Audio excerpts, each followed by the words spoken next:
On this week's episode of Use Your Words Podcast, we talk about digital piracy and why it is so accepted and prevalent in modern culture. We talk about how piracy relates to emotions and relativism. We also learn where Josh does and doesn't pay attention to the conversations. Sit back, relax, and enjoy this week's episode of Use Your Words Podcast. I see Billy. Leave Billy alone. Oh, beautiful. You know what he says that I have you ever seen that YouTube video? Leave Britney alone. Leave Britney alone. That's what I imagine right now. Oh my Of him saying, "Leave Billy alone." We just need him in some crying and some mascara. Oh my gosh. The mascara part won't happen Again. Oh, yeah. Well, there's a few times you've used it, isn't there? Okay, yes. That's still my favorite part of it at the end there, where it's like, okay, yes. Few times. I Yeah. mean, makeup's for everyone, right? Sure, let's go with that. I mean, actors wear makeup. Yeah, but that's because they're getting paid We're all mucho just, amount of money to do that. not all of them. Okay.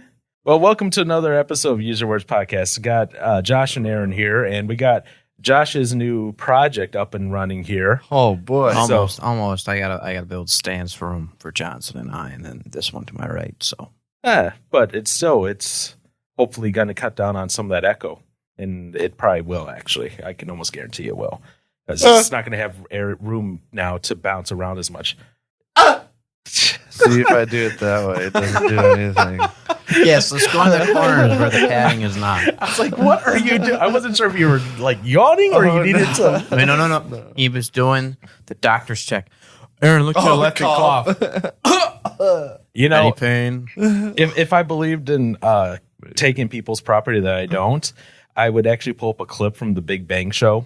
Big Bang Theory, not the Big Bang Show. Big Bang Theory, where Sheldon Cooper, he goes into a movie theater and he sits like in random seats. He goes, what? And what he's trying to do is just trying to find the acoustic sweet spot. Oh my god. And his roommate's like, sometimes he brings his xylophone. And, in like other areas, he goes, ooh, ooh. I need to see that episode. The clip alone is just worth it.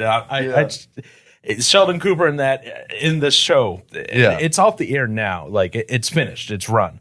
It finished it this year. But he's just that socially awkward nerd that he has some mental issues that are undiagnosed. Is it streamed on? What's it streamed on? Big Bang Theory. CBS All Access. It might, like, older episodes might be on like Netflix or Hulu. Oh, really? Oh, Yeah. Okay, because I think I have.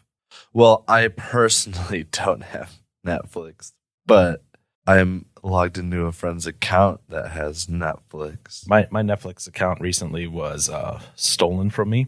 Ooh, That was fun getting it back. I bet. Yeah, someone from overseas. Russia. Actually, no, it wasn't Russia. It was like Ukraine. They took it and they changed the email address and password and everything. And I actually had to call in the Netflix support and get the account reassociated back to me.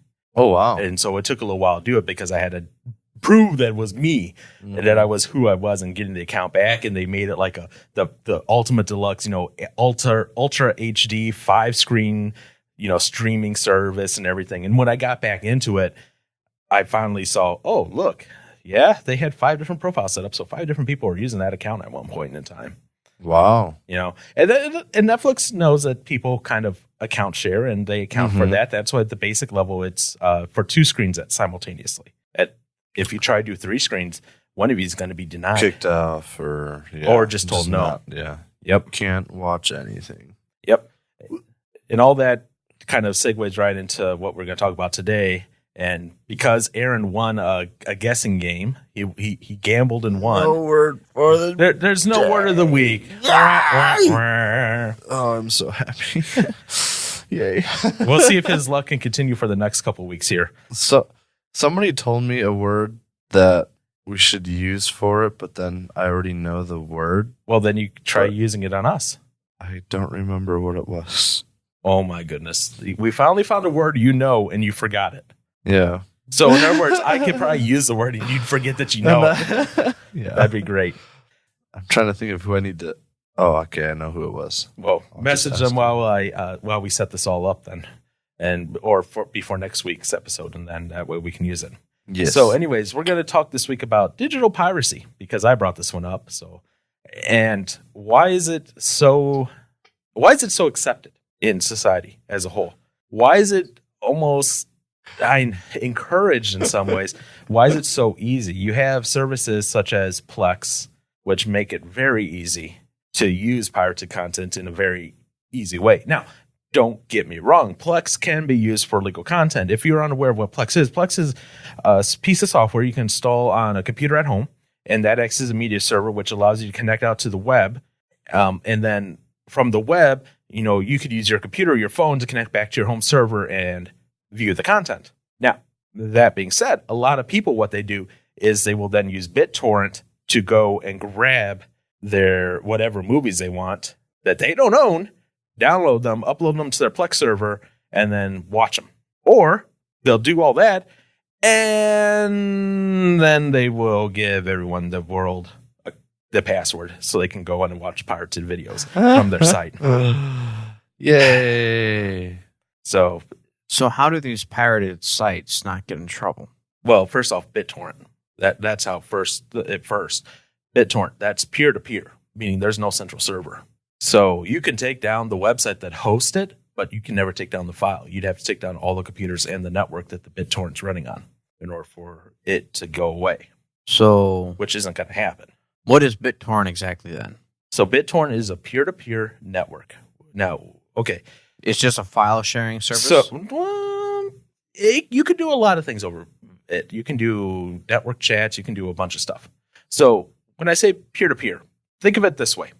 When you normally go to a website, let's say google.com, okay? Aaron types into his phone google.com into his web browser. It goes to a DNS server. And that DNS server could be whatever's configured on the phone, whether that be Google's DNS server, your ISP's DNS server, your local router defined DNS server. So it goes there. It says, where's google.com? Google.com is that IP address, 192 whatever. They're going to have large IP ranges, so I don't know what theirs are. And then it's going to go out to the server. It's going to then hit another server. It's called a load balancing server. And it'll say, oh, I have this server over here that's free to take your request, and it'll shoot it out over there. So all this whole big pool of servers, they're all google.com, from your perspective. That's your traditional server method, okay? Now, if you want to download a file, okay, from Google, you would still go that same route, and Google would say, oh, here's the file, and send it to you.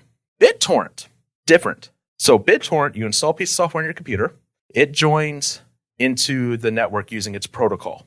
And what that means is, let's say all three of us had a BitTorrent client. Now, BitTorrent itself is not illegal. BitTorrent itself is not nefarious. That's how you use it. So all three of us have BitTorrent, okay? I can share a file then with you two. Instead of you guys going out to a server and downloading the file from there, you guys, through the BitTorrent client, connect to my computer and download it from my computer. My computer serves it to you too. Might take a little bit longer because home upload speeds are typically slower than, what Google might have available to them. So in other words, it's kind of like that's the peer-to-peer portion of it. So so for the most part, if I have it on my computer and Aaron has it on his, I can go to his side of things and I can download what I want. Well, what you'll do is you'll search for a file, okay? In his BitTorrent that he allows us to see? Well, when you're connected to the BitTorrent network, you're connected to everybody. Yeah. So it's kind of like the cloud for everyone. Kind of, yeah. So let's say both me and Aaron are sharing a file, right? Me and Aaron have Embarrassing Josh Video 1, and Amy wants to download it from us. And she downloads it using Bitcoin. It's just the three of us in this little small BitTorrent network, very small BitTorrent network. Both of our computers would serve up parts of the file to you at the same time. It would basically, as fast as we can upload it, your computer could download it. And it would be constrained. Now, if we're in the same, So you have to be in a group then? Well, you just have to be on the network. Okay. So and let's say it's not like any file can be grabbed from my computer. It's only the files I upload to my BitTorrent thing, that right? not that you upload, that you say are allowable to be uploaded. Because let's say Aaron has Embarrassing Josh Movie 2, and I have Embarrassing Josh Movie 3. Amy goes and searches for Embarrassing Josh Movie 2. Well, I don't have it, but the network says, oh, Aaron has it, and it's allowed to be shared. Now you can download it from Aaron. You don't know who you're getting it from necessarily all the time. You just know that it's coming. So, And therefore, that is why BitTorrent is not illegal. it's not illegal. At all. No, in fact, it has some good applications. Being able to do something like that, let's say in a corporate network, to be able to share files, that's great. That's a great thing. You can do secure chat over it. You can do a bunch of things. It's peer-to-peer. You don't need to worry about, let's say, okay, let's go back to the previous episode. Josh's doomsday scenario, EMP burst takes down Google's data center.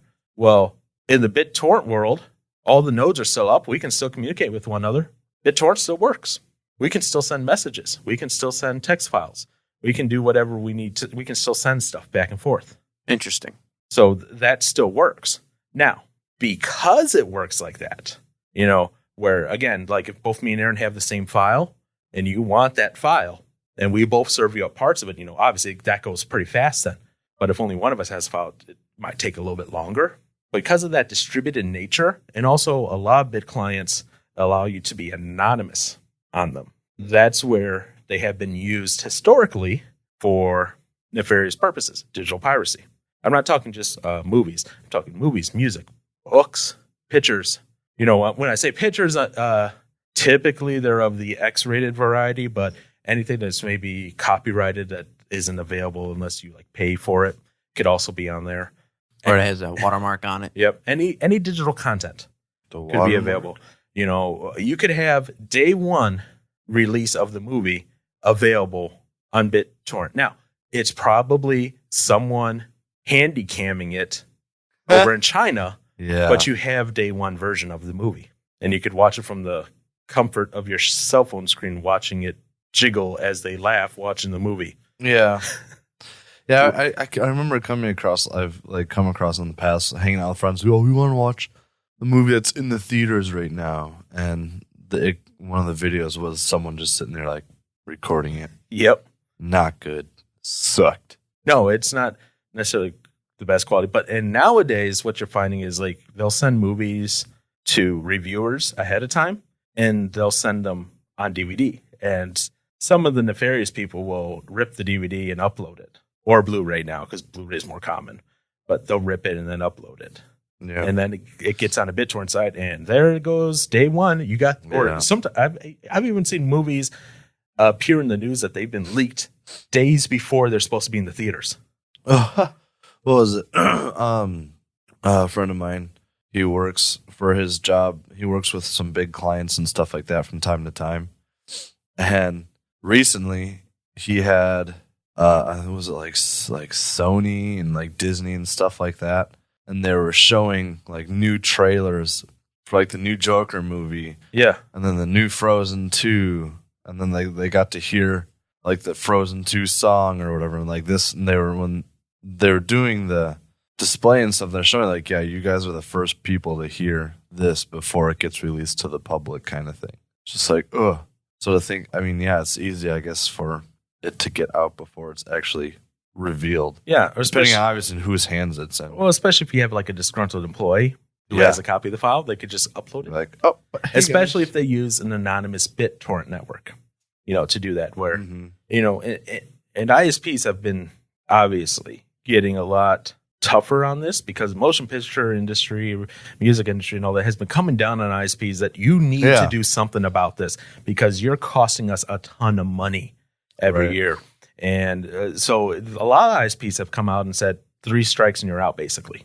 So if you get basically 3 complaints that you're pirating, You're done. You could be done and lose your internet privileges. The ISP will cut you off. Jeez. Dang. And guess what? You are no longer connected to the internet. Congratulations. You are now a hermit. Your Patrick lives under a rock. Dude, I wouldn't mind that. I could do that.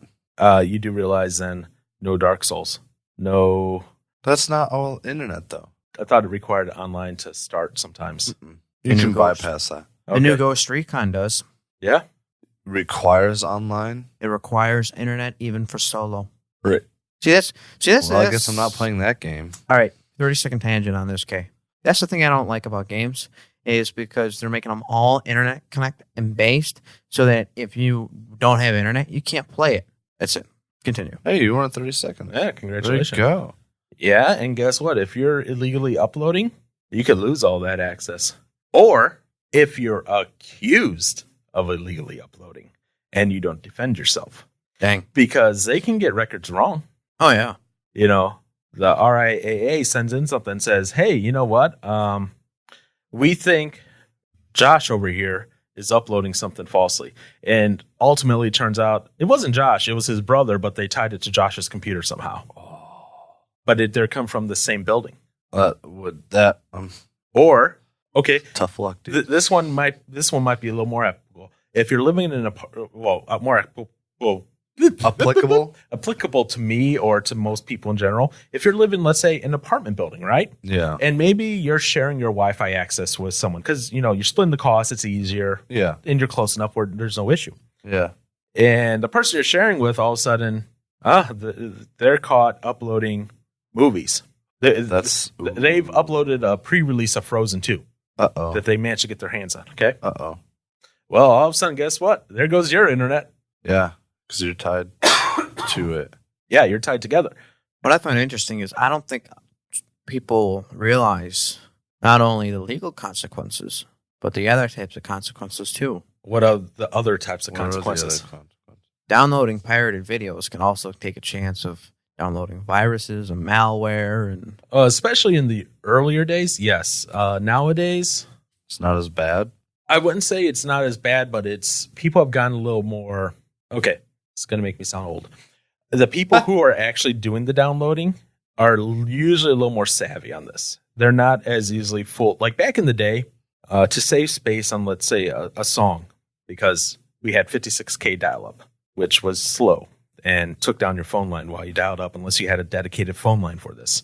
You would sometimes compress a song, and put it in a zip file. Make it just a little bit smaller, send it, whatever. Right. And then, so that was kind of expected. Nowadays, with the proliferation of fast internet, if you send a song in a zip file, most people are going to be look at it and be like, yeah, no, I ain't unzipping that.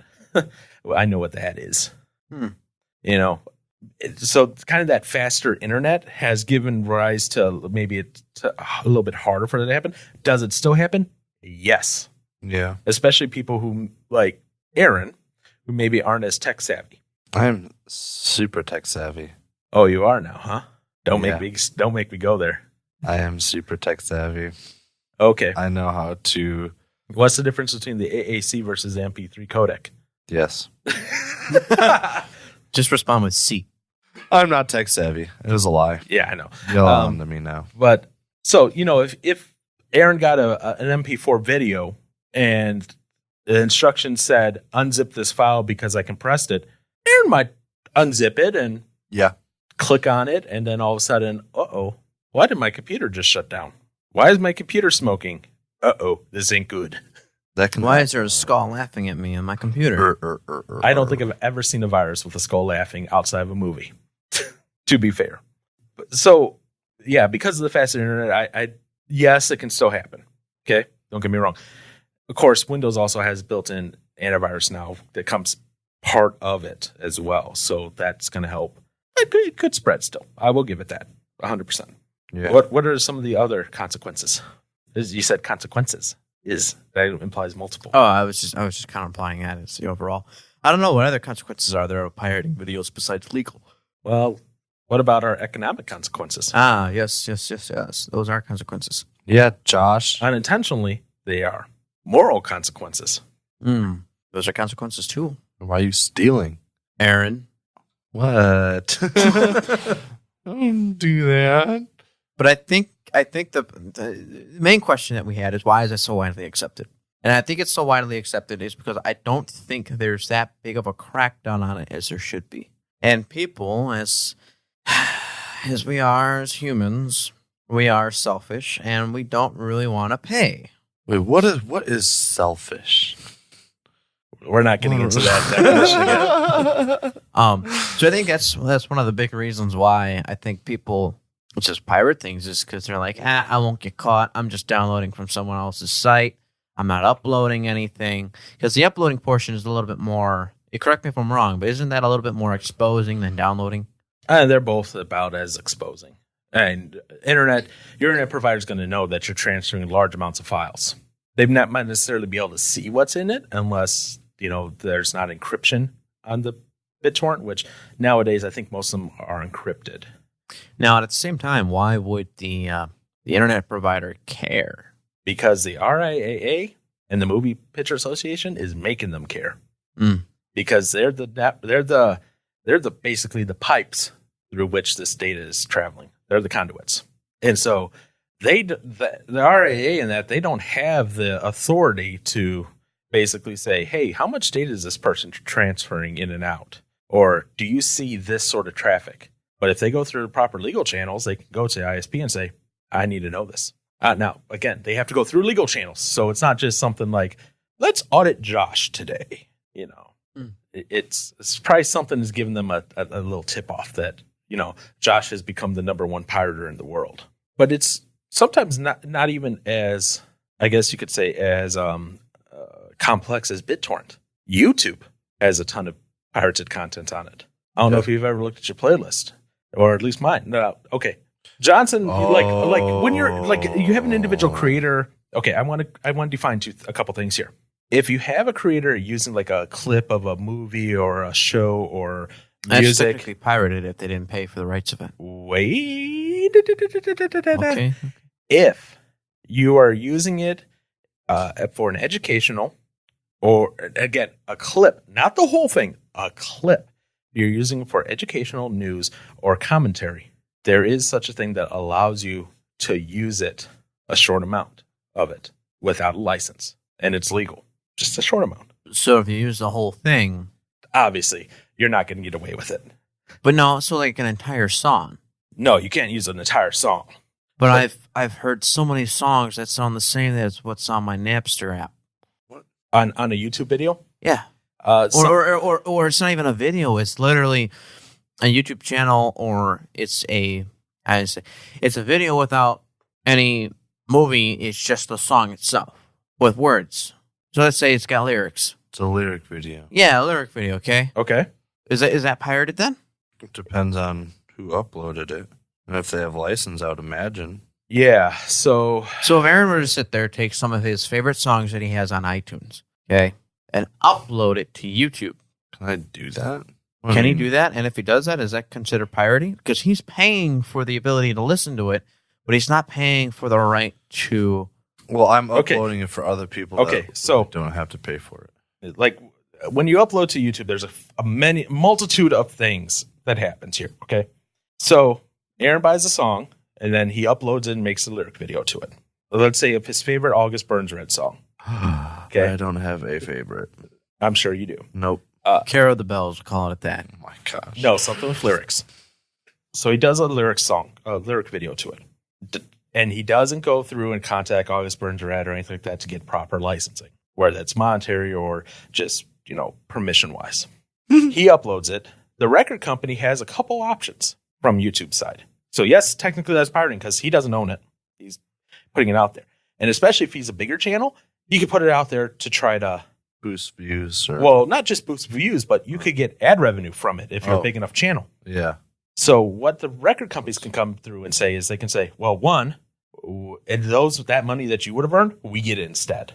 So we're going to write off of your money that you would have made. So especially if you're a large channel, that could be detrimental if you get a copyright strike like that.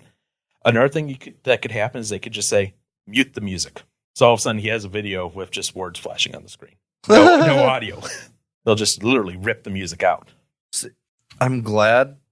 I remember years ago, a friend tagged me in this competition where you would submit a video of you drumming to one of the songs by the band, and if you were the winner, you would get a signature snare drum from the drummer.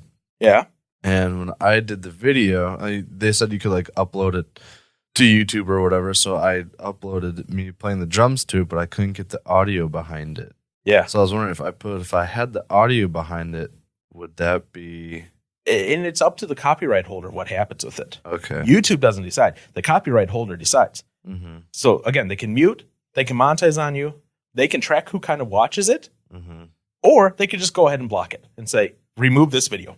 So the copyright person is actually someone separate than the actual creator of the software, music, movie, whatever. Yeah. So in August Burns Red, I don't know how they go about doing it, but whoever owns their masters would be the one who would be responsible for that. It's records. You know, usually that's your record company or your, you know, and all that. There's very few, there's not a ton of bands that own their own masters, which is weird. Eventually, a lot of them do buy them, but that's how it is.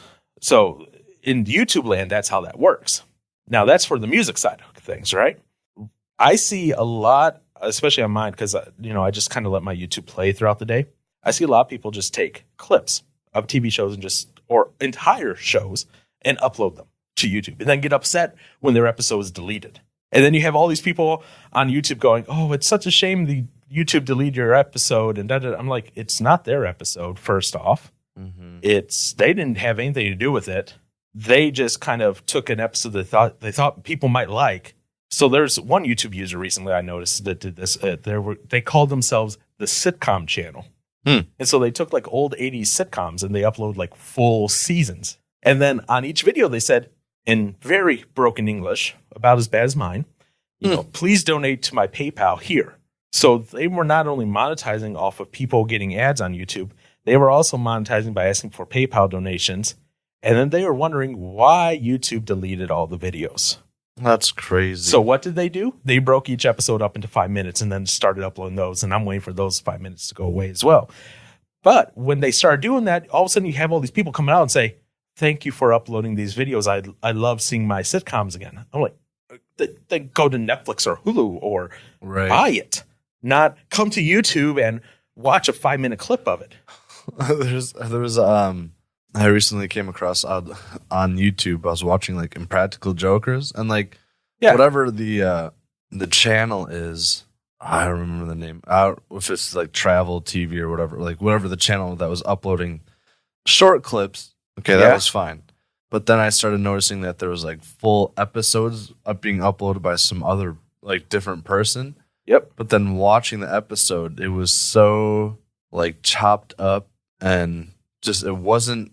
And like there's like the audio would be going, but it'd be in a different like the video would be at a different section of the episode, and then sometimes it would all line up, but it was just like it was made awful, and I don't know why. What they were probably trying to do is they were probably trying to run through a program to automatically chop and splice the episode up, so that way YouTube's automatic content flagging system wouldn't catch it. So should I report that channel now? You know, honestly, I come across a lot of this stuff when I report. Now, like BBC, they make use of this. Okay, they own the content, so they can post whatever they want of their shows. And they use it as promotional materials. A lot of shows and networks and that do that. And that's fine. It's when individuals like me go and try to upload something, you know, I'm going to go and upload full episodes of Impractical Jokers and try to monetize off of it. Why? You know, people, I know people who do like individual news commentary on YouTube, they might try to play, like have a song playing in the background while they're interviewing someone and they'll get copyright strike on it.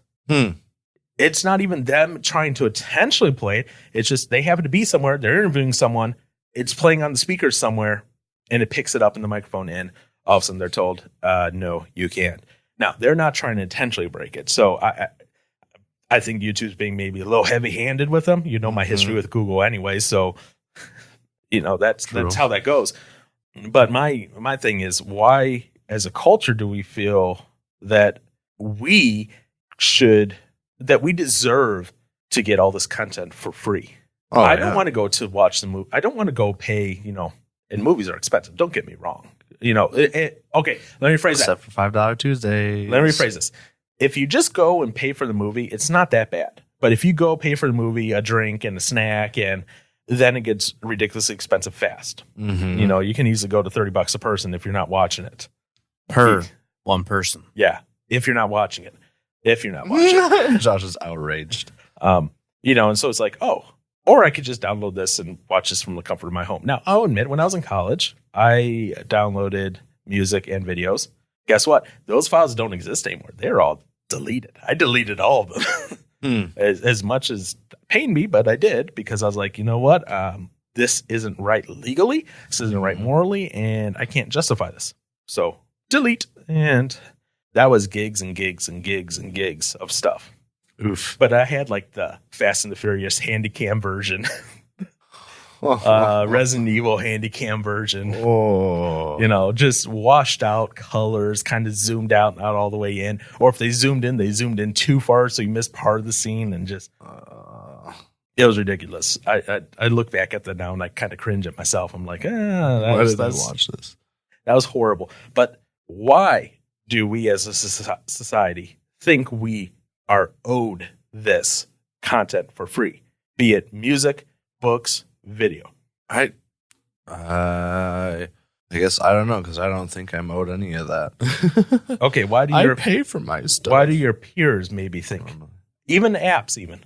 What do you mean apps? Like phone apps. Yeah. Because people are always finding ways to try to get, you know, premium paid apps for free. Oh, how do you do that? And we know someone who's done that. Oh. Oh. Yeah. Like music software and all that other stuff. Computer software, but I'm even talking phone apps even too. Yeah, that too, but that just added on to it. Uh-huh.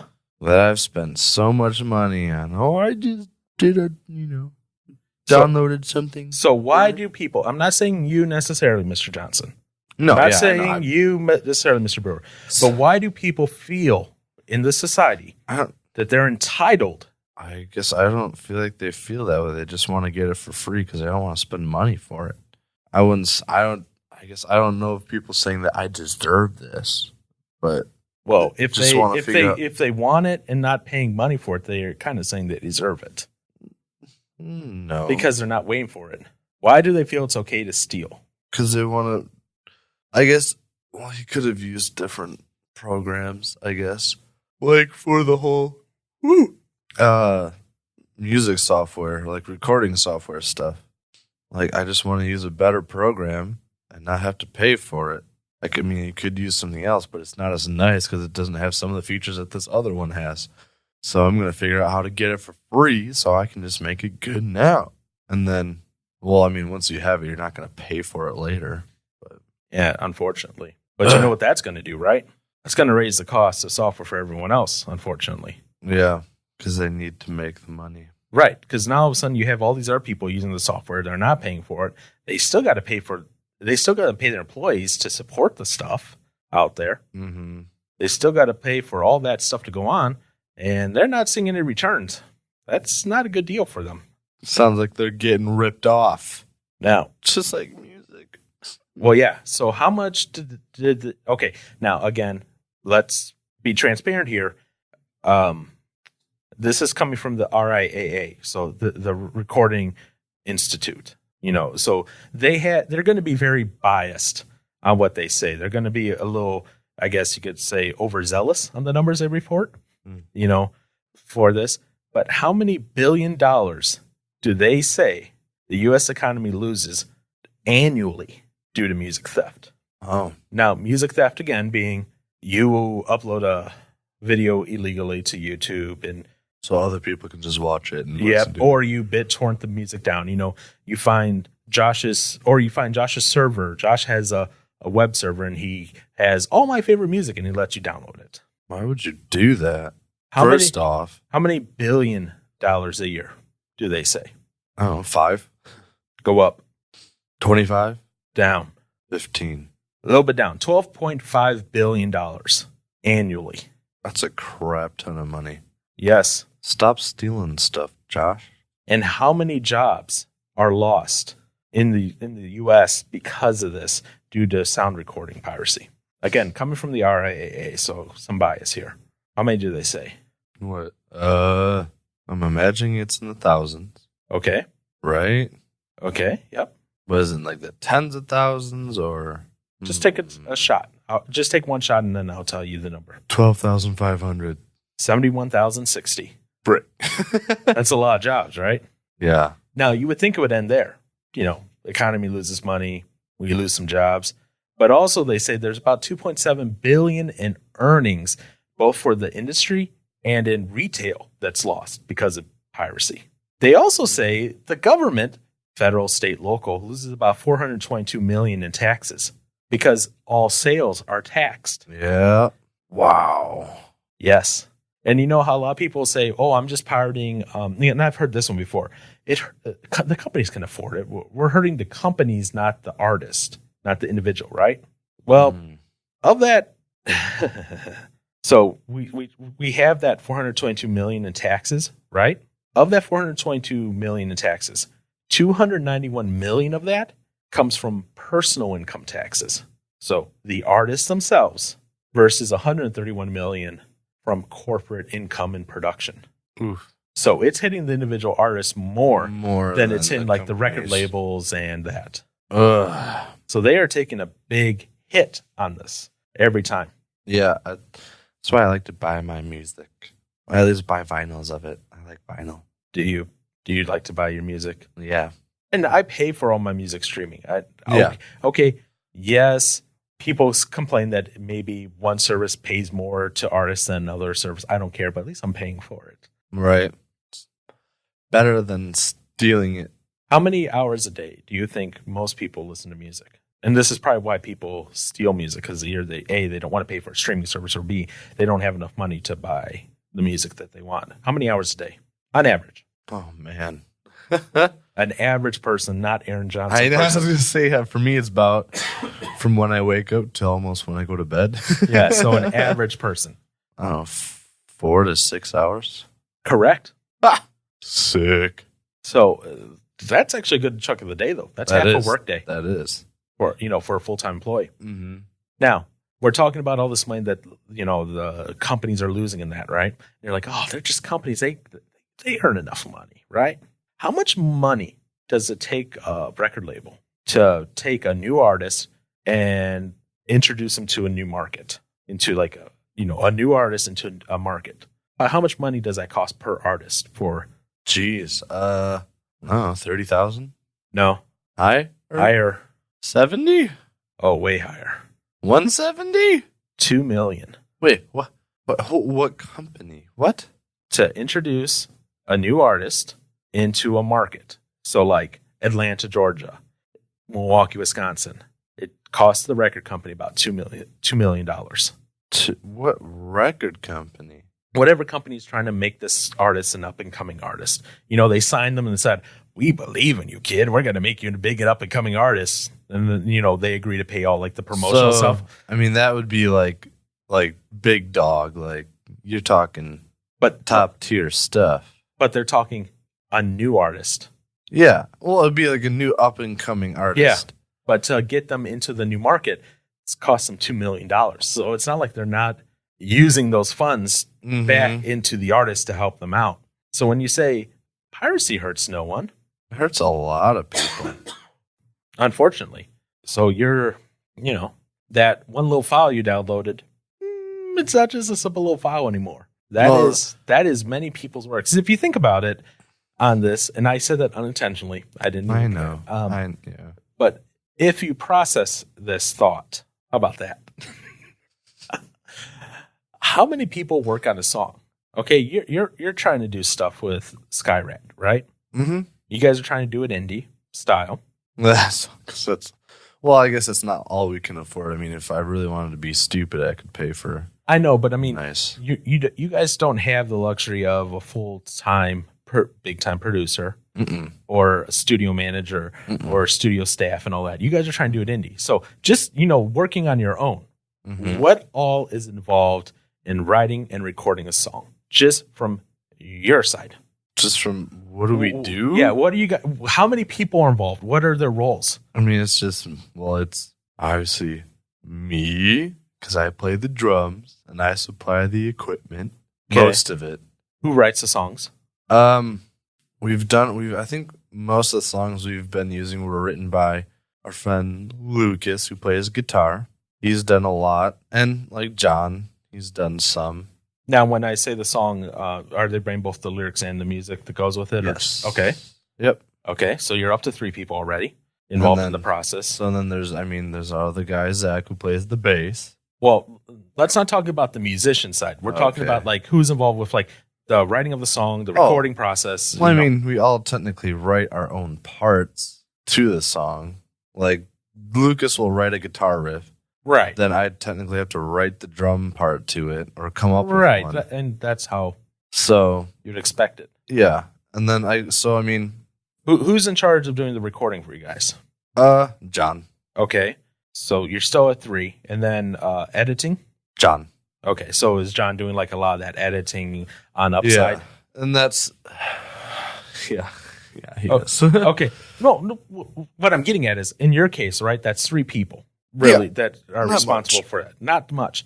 But if you were, let's say, a big band, August Burns Red, okay, you would have. Well, say they have for as far as like the editing and recording stuff, it's the guys from Fearless Records, Grant and Carson. Okay. So you got Grant and Carson recording it. You got whoever's writing the music. Matt, Jake, Brent, JB, Okay. Dustin, all of them. Okay. So we're talking like 5 or 6 people, 7 people maybe already. I lost count of the names. So you got the 2 people from Fearless Recordings. Now, Yeah. I'm assuming this isn't just a 2-person company. I wouldn't think so, but I don't know much about them. They probably got some financial people. They got some legal people. They got social media. They got media people. All these people are involved in making a record for August Burns Red. Right. All those people have to get paid. So when you're pirating a song, you're not just putting it to the man. Right. You're stealing money literally out of all these people's hands. And that's what people don't think about. They think about, I want the file here, now, I don't care. Mm-hmm. I guess if one person in the world did it for a song, it wouldn't be such a big deal. But it's when it's that whole mindset, well, there's probably not that many people doing it. Well, there's a lot of people doing it. Here's the secret. People know that it's happening, and people don't care. Oh, yeah. Because it doesn't impact them. It doesn't impact them right now, but then they wonder why their favorite band goes under. Or stopped. So I see, it's a lot. Or why tickets to a concert are just so freaking high. Expensive to make up for all the money they don't get. Well, in honesty, a lot of bands nowadays, they make more money touring in their merch than they do from album sales. Well, it used to be flip-flopped.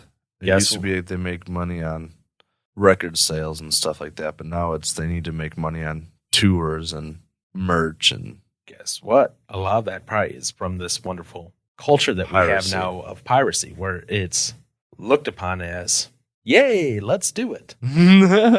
For real. I was looking, one of the things I came across, apparently 70% of online users find nothing wrong in online piracy. Yeah. It's a lot of people. You got to remember, a lot of, a couple things. One, I would like to see, and that they probably don't have in that report, the age ranges of those people who say that they don't find anything. Yeah, nope. Because I will bet you, most of those people are probably on the younger side. Oh, yeah. Now, when I say younger, I'm saying 40 and younger. I'm not saying like 15. Oh, I'm thinking like kids.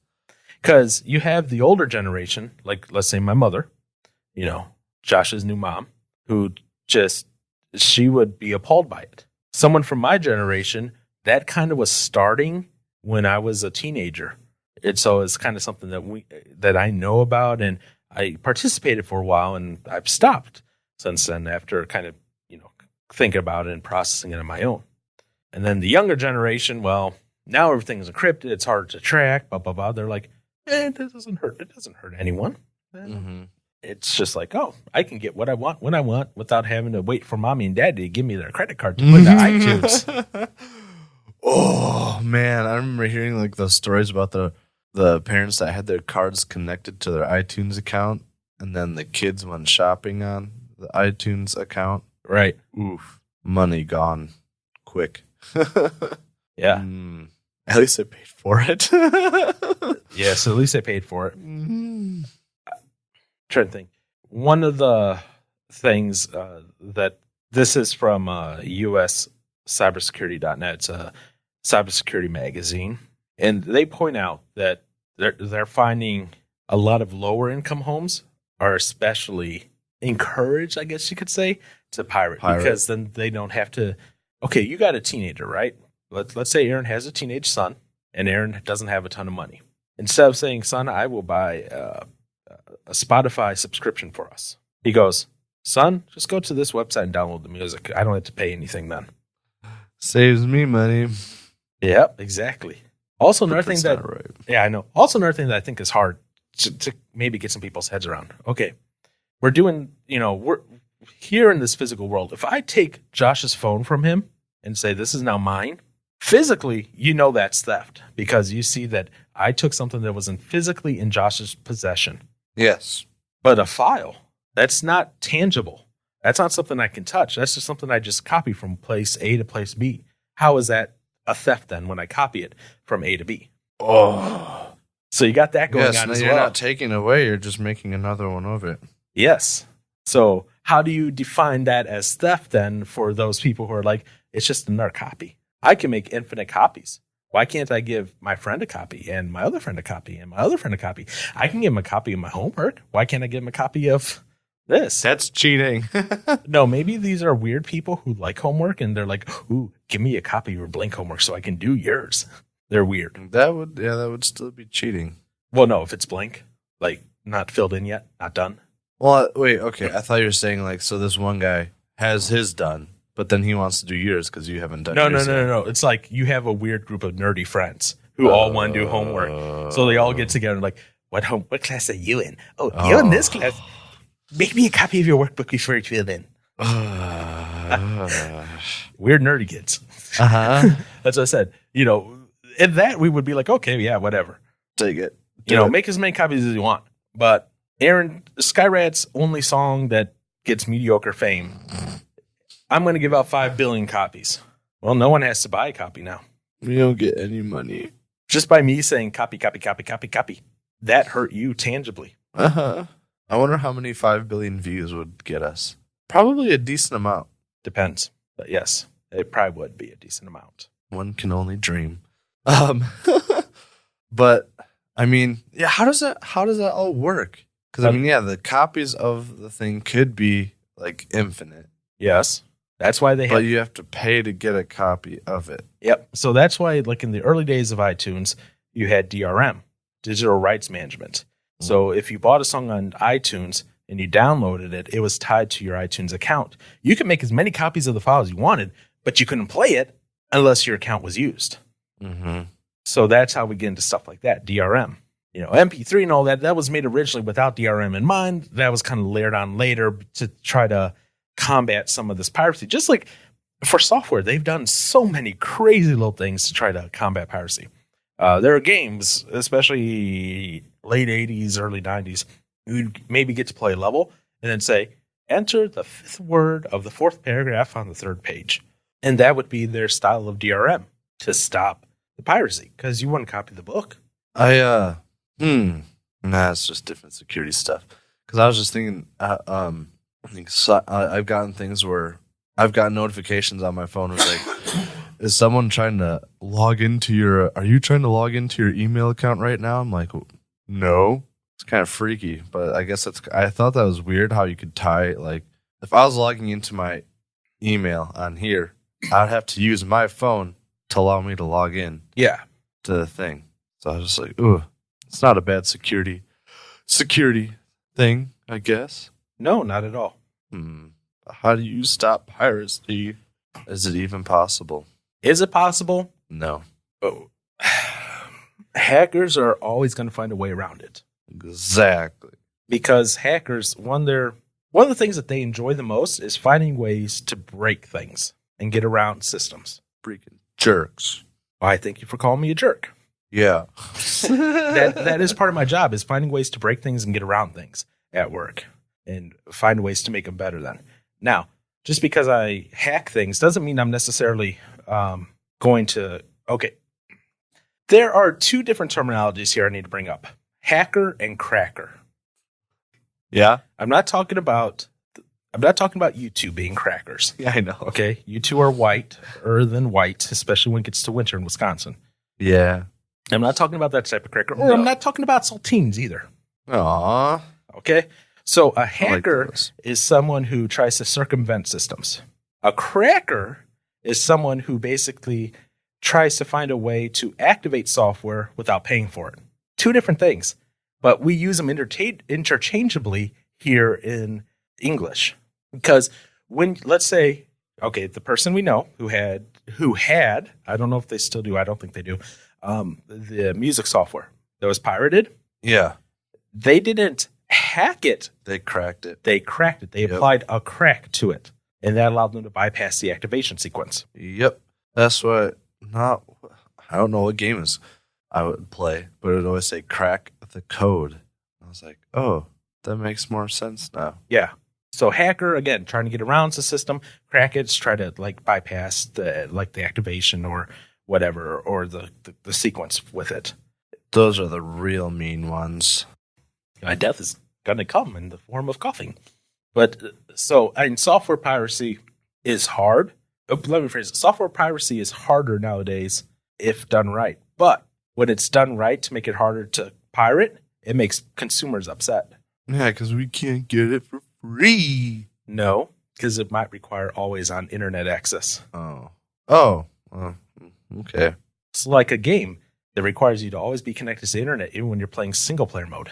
That is kind of sucky. Consumers hate it, but it makes it harder for it to be pirated. Yeah. Just like so that's beneficial. So like music production software, same thing. If it always has to connect to one of their servers to get an active license and check for that license, that's how subscription software works. If you have software on a subscription, it's checking against the company servers to see if your subscription is still valid and issues a temporary license until it expires. Okay. So yes, for consumer side, we're like, I hate that. But for software side, it's like, okay, we can reduce piracy. Now, how do you do that for music and videos? If I get sick, You're welcome. I'm going to be so sad. So how would you do it for music and videos? Josh, got any ideas? So, What do you mean? How do you stop piracy? Just, I have not said a word for the last hour. It's been you two. I know.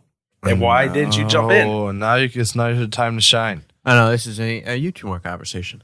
Oh, what would I do? What? How would you stop piracy for like music and stuff?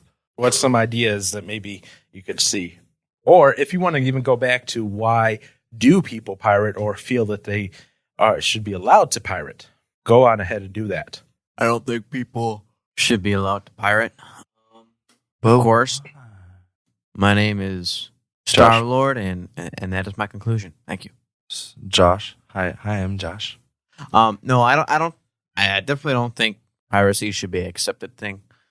Just because, like you said before, it does definitely cost people money when they have to pay for, I can see someone's defense coming to be, they made this, I am doing nothing by pirating to them. Because technically, they could say, I can easily take this and I can copy it a bunch of times and hand it out.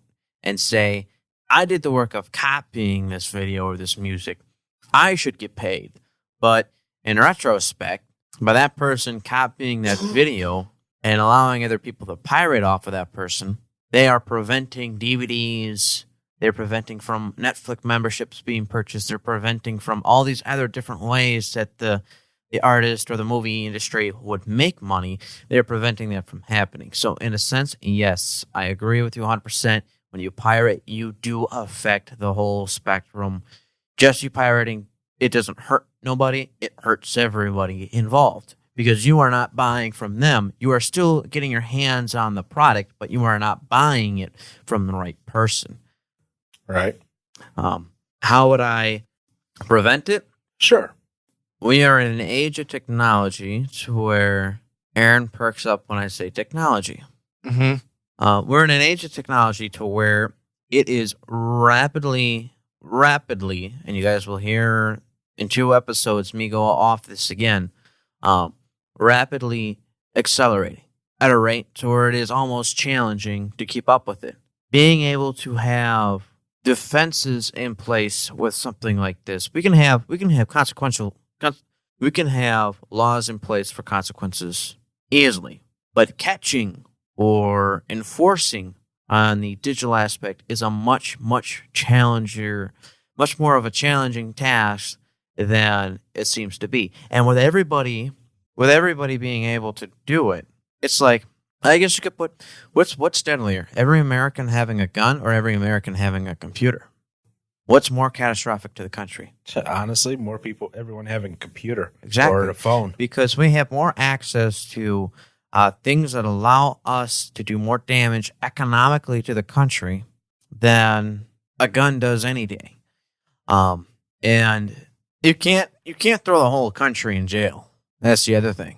We could try. You could do martial law, and that'd be about as far as you could probably go before you have riots. But yeah, I mean, you can definitely employ things, artificial intelligence programs that try to go in there. But even then, AI is not to the point where it can properly kind of source out between different complaints and stuff and verify whether or not you are actually pirating or if you aren't pirating. And like we were talking about before, you could get thrown into the wrong hole and you could get kicked off and lose your internet rights for something that maybe someone else in your apartment complex screwed up for you. So we don't have, there's not enough people taking care of this. So there's not enough people trying to, let's put it like this. We don't have enough internet officers. We have a bunch of police officers, but we don't have internet officers. Or if we do, we don't have enough of them. We don't even have internet officers. I don't even know how you would have an internet officer. What would an internet officer do? A cyber officer. Somebody a police officer, I don't know if there are or aren't. I don't know. I don't ever hear anybody talking about. But I wouldn't be surprised if they had police officers where their job was to monitor things and stuff like that and take in reports and process those reports based on you have cyber units in police stations. Okay, I get what you're saying now. But they're more concerned about stuff like, little kid coming to them and saying, this man called me and talked to me online and wants to meet with me. They're more concerned about that than they're more concerned about that than Josh downloaded 52 movies last night. And obviously a victim with a crime is going to be a lot more higher on the list than me just downloading copied data. Well, there is a victim of a crime. Well, yes. The movie industry, the music industry, yes, the book industry, the game industry, the software industry. Pause. Unpause. I dropped my mic. What? Did we unpause? I said unpause. Okay. Well, yeah, I mean, preventing it, get it out on the news more. It's been in the news a lot.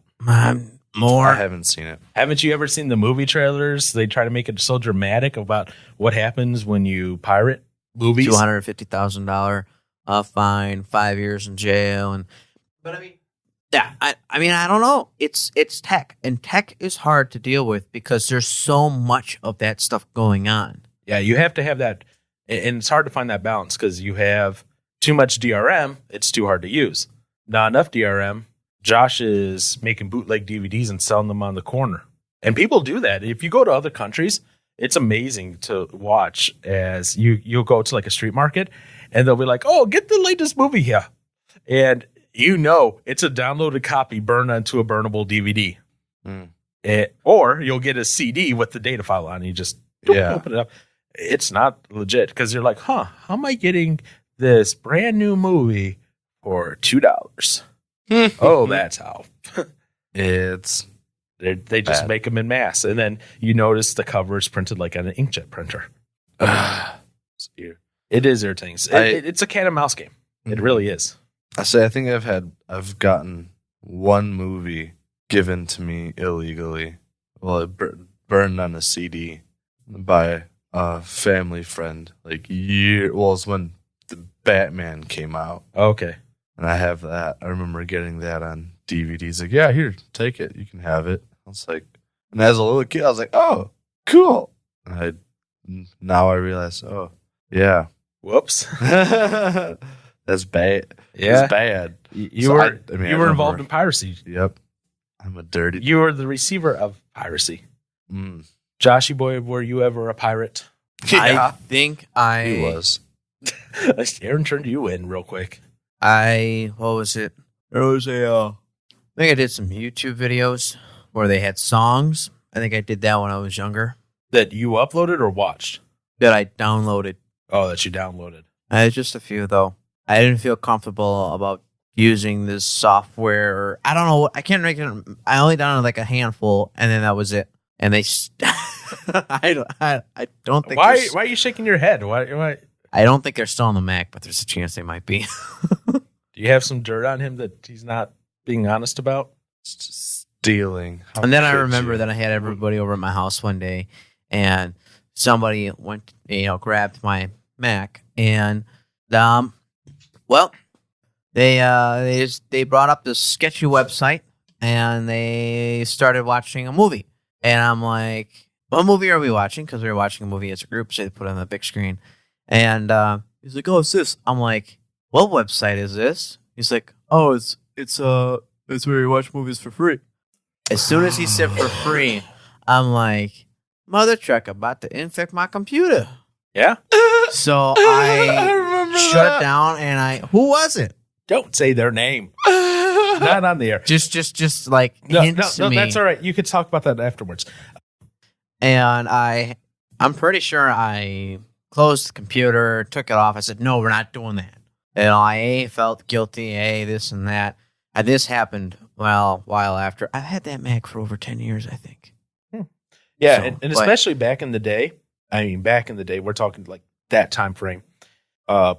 Sites were a little.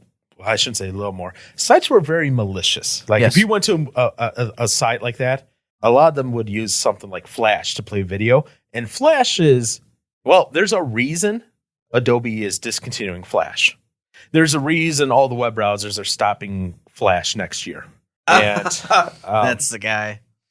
there's a reason that that's happening is Mhm. because there's security holes found in it all the time. And it's very easy to install malware from those sites when Flash is used. Mhm. And especially back in the day, Flash was the de facto standard for delivering video. YouTube used to run on Flash. It doesn't anymore, but it used to, because that was how you delivered video. That was the only way to deliver video.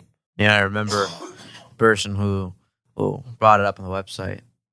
What are you doing? Oh, I use it all the time. I'd love to see his computer after that. It's probably okay. And there were sites that were okay to use it for, Mhm. but still, the majority of them, how they were making their money is they're installing something on your computer that would serve you up ads, and then they get money for that. It is what it is, Now, again, coming back to the whole thing of just, like let's say, now obviously I couldn't do this because you guys don't read the news enough. But like if I used like a news clip in one of the episodes, as long as the news clip I used was short enough and it was relevant to what we were discussing, and we were making commentary on it, that technically is allowed to be used. It's called fair use policy.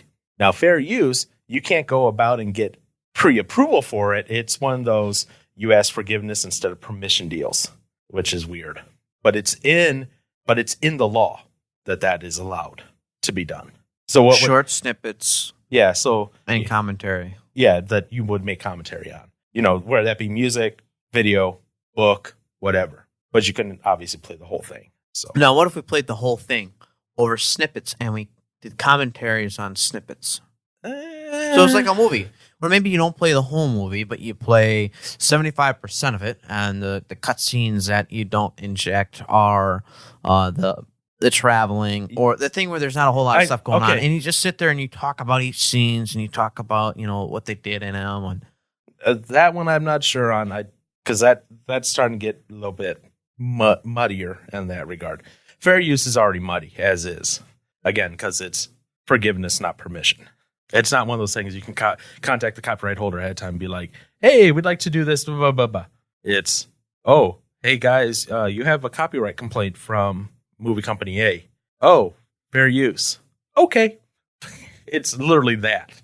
Okay. It's so so for people who are going like, but I want to do this, and or maybe they want to start a YouTube channel or whatever, and they're afraid of using a clip for their commentary and that, they're going to be fine. Now, if you're using it to be like, here's a 5-minute clip from my favorite movie, and just play that, not fine. Okay. So the people who do, like, if you go online and, for example, one I just recently looked up on YouTube was Battleship, and they have this scene where the crew they go up to the Hawaiian Islands. They hop on board the USS Missouri, and they ask the veterans to help them. And so there's that scene. It goes towards them getting the ship ready, and then they're out sailing, and then it cuts. And then another episode shows. So they're like 3 to 5 minute, right? Snippets, but that's a video on this guy's channel, and he does it for 5 videos. So in all, he has about 25-30 minutes of playing time across 5 videos. Right. That's allowed. No, because are they doing commentary on it? No. Okay. So then that's pirating. Yes. Yeah. Okay. Wow, that is a lot of stuff on YouTube. Yeah, it is. And yet, YouTube, pay me to report pirated stuff. And the reason, why they're going with the 5-minute chunks is the AI can't detect it. Right. Right now, YouTube's AI systems aren't tuned to go to the 5-minute chunks. So they know that. So that's why they put them in those chunks. Oh, when we start talking 2 episodes from now, oof, I'm ready for that one. So, I mean, again, it comes down to why do we allow this in the current culture? Why is our culture okay with stealing digital media, but not physical media? Because if I walked into a store and walked out with a DVD, I'd get arrested. But I go to an online site, download a copy of the file, boop, boop, boop, boop. I think it's okay. Nobody's looking for that. I think it's also kind of the thing of when nobody's looking at you in the shadows kind of deal. Because we all do shady stuff when nobody's looking. Or we have done shady stuff when nobody's looking. Because we think we can get away with it. And I think that's the biggest thing. I think so many people they realize that, hey, I know people who have downloaded 100 of movies and they haven't gotten arrested. I can download 1 or 2 or 3. Before you know it, you're down to 20, maybe 30 episodes, and still nothing's happened to you. I think it's just because people realize that they can get away with it, and they know enough people who have gotten away with it, as well as it's that lazy aspect, too, of having to pay for something versus not. Well, I got to hop in my car, start my car, burn the gas in my car, get to the movie theater, pay for the ticket. Then I'm going to get enticed to buy food, and I'm too lazy to say no to food, so I'm going to buy food. And then next, the movie's going to be a $30 movie. I'm going to get home. I'll just stay home. I'll put a bag of popcorn in, and I'll grab this movie from some Joe Blow's website. I think just more people are okay with that because in their minds, they're reaping more of the profit and there's less cost. There's less initial cost to us personally. But externally to those who, yes. Yeah. It's one of those dimension things I think we have as humans, we have an issue with. Yep. Because where technology, it's like, There's something I can mention after. I don't want to mention in this episode right now, but it's like me taking a wall or a glass, 5-inch glass. I can see Aaron, okay? He can slide something under the counter and I can get it. Or he can put it in the middle underneath the glass and I can choose to pay him or I can choose to take it or I can choose to, You're okay? Right. I see him. I know he exists, Are but you he sure? doesn't literally exist to me because he is out of reach. It's like technology puts this barrier between our idea of realism in a back to forth kind of deal. I mean, if Aaron the actor was sitting there and going, hey, don't grab that DVD on the table. Don't take it. Can you pay me $10 for it? Pay me $9 for it? I No. won't. And you say no, and you take it and you walk out. You're more likely to feel the effects of that decision, where you don't see him. I don't know. Technology is just putting us. I would like to know where you go, where you buy movies and you see the actor and pay them directly for the movie. I'm trying to use the fact that you just see images on your screen and you don't realize that there's someone else on the other side of that screen that is being impacted by that decision you just made. Because technology draws a nice, big, thick wall to our ability to think realistically that we are impacting somebody realistically. Wait until we use AI to make a virtual Aaron. Don't go there. Oh, I can go there. I can't hug an AI like I can hug Aaron. Again, I go back to an episode of Big Bang Theory. I wish I could play it because it would be perfect for this, where they invent a virtual makeout device over the internet so they can kiss over the internet. And then they make and then obviously it expands out from there. But yeah, same concept. So they could kiss an AI then. No, it's a little contraption they put up to their mouth. Oh, okay. You're sitting there like going at your screen, like, how do I kiss the screen to make it? Oh, so it's like it's like a doll. Yes, an interactive internet connected doll. So as I poke it on the cheek, Aaron feels a poke on the cheek. Yeah. So as I punch Aaron in the gut, he feels a punch in the gut. Yeah. So if I kick Aaron in the jewels, he gets kicked in the jewels. I'm sure it'd have this little safety thing where if you try to do that, it would kick you instead. Oh, wait. If I pulled out a 1911. Okay, you're going a little too far here. So you can't kill me physically. Wait, Aaron the actor is an A-lister. He has security. Hey, it's like you're sitting there, you got your internet doll in front of you or whatever. And that sounds weird, man. It just sits there and it keels over dead, and you roll it over, and it's got this thing protruding out of its stomach. Oh my god! Okay, that's it. Okay. Alien. Josh just took this to a whole other level. Anyways, why is piracy so accepted? Yeah. So me and Aaron talked about piracy for music earlier. Okay, Josh, piracy for videos. This is a report from 2017. We weren't just talking about this, but okay. Stats, go.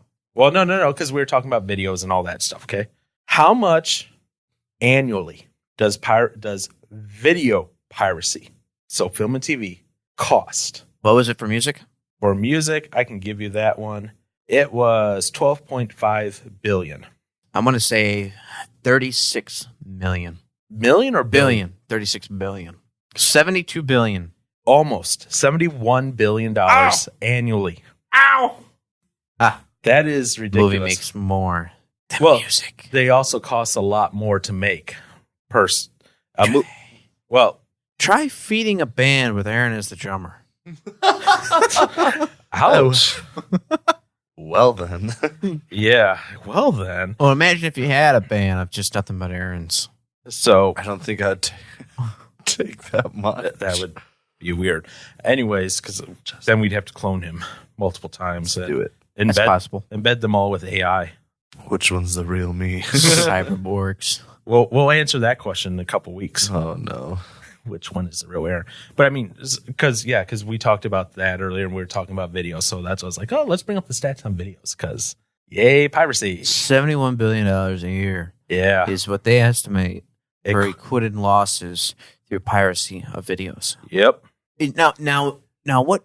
And they say because of that, the GDP takes a hit of 47.5 billion to 115 billion.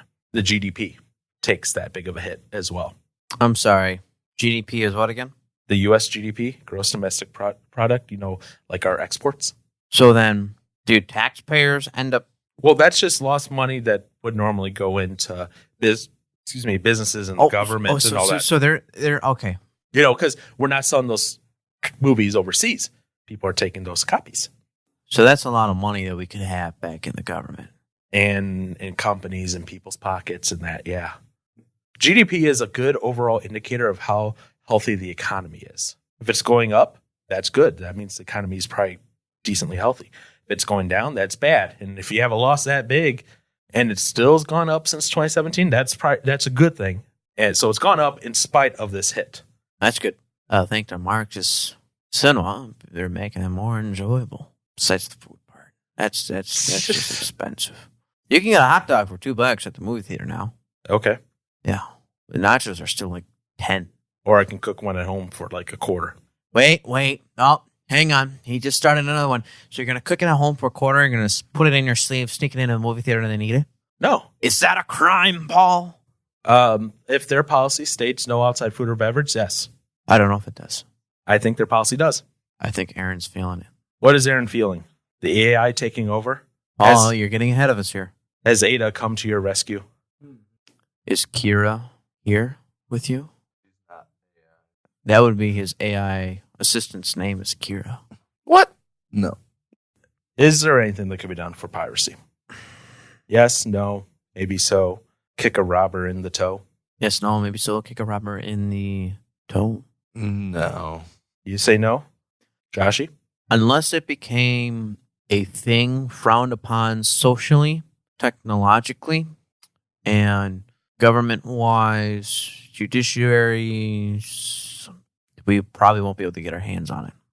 But that goes with a lot of tech stuff, too. Yeah.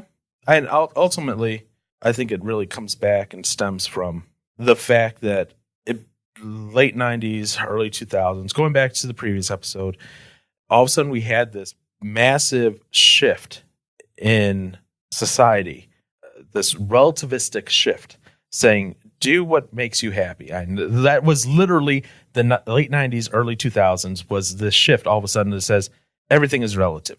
Laws are relative. Happiness is relative. Everything.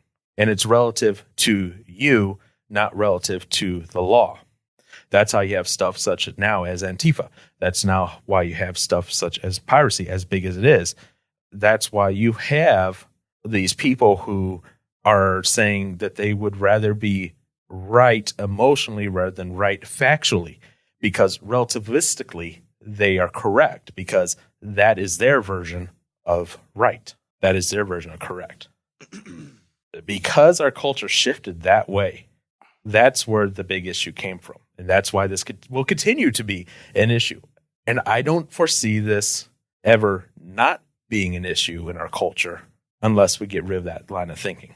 Where we get rid of that line of thinking where our emotions are the ruler of our lives. And instead go back to what are the facts. Because when we go back to what are the facts, we can then look and say, here's what the law says. The law says this. This is breaking the law because it is taking an object, even though it's digital, electronic, it's bits, but it's taking an object, which I don't own, from a company that is not mine, and I am taking possession of those bits. It works the same way as the physical. And until we get rid of that relativisticness and realize that that's reality, that is theft, this issue is going to continue on. Now, how we get there and get rid of that relativism, that's not going to happen overnight. That is one of those things where the culture itself is going to have to undergo another big shift and another big change. And where I hope, I'm not saying I hope that this is like mandated through war. I hope this is not mandated. I hope this happens through like influence, is where, the religious groups, Christians and that, they say, look, it's no longer the fact of relativism. It's now the fact of right and wrong. Because if we get back to right and wrong and we remove that whole concept of as long as it makes me happy, I can do it, we can then erase this scourge. But there are always going to be people, no matter what society, you could have the perfect human version of utopia. I said human. I didn't say God's version of utopia, heaven on earth. I said the human version, where we say everyone here is perfect. And you are still going to have the underground. You're still going to have people dealing in the black market. You're still going to have people stealing, murdering, adultering, not adulting. So wait, adulting is bad? Adultering, not adulting. You're still going to have all that in that perfect, quote unquote, human utopia. So what I'm saying is we're pretty much screwed.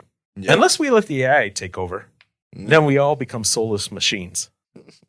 Wouldn't that be fun? No. You know what is fun, Johnson? What? What's fun is leaving us a review on iTunes, Stitcher. Oh my gosh. That's what's fun. What's fun is sharing us with your friends and family and coworkers. What's fun is following us on Twitter and Facebook. What's fun is emailing us at uywords@gmail.com. That's what's fun, Darren. Yeah, that's fun. Is that fun? I haven't done it, so I don't know. You know what else is fun? What? According to you, at least. Take a guess. Drums? Listening to August Burns Red's Christmas album? Yes. Is Yeah. that fun? Yes. All right. And yes. I'm glad we can agree on one thing today. Yes.